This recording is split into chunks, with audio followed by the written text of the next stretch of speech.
kai vilkas papjovė ožį.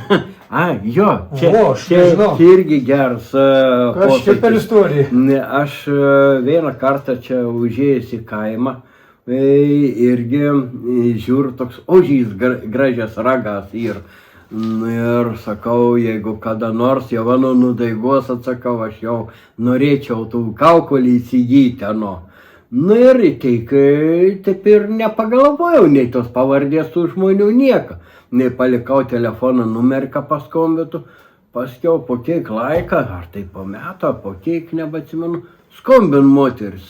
Ir nepaaiškiai net tos pradžios, nei kur nors, sako, vilks ožį papjovė. Sakau, o pridžiom čia aš. Vilks ožį papjovė, tu norėjai, sako, ką papjautų.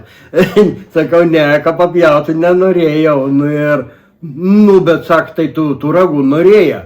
Tada jau supratau, kad vilks tas šeimininkas buvo to ožį ir papjovė tų ožį. Ir tada gavau tų galvą skaitos ožių.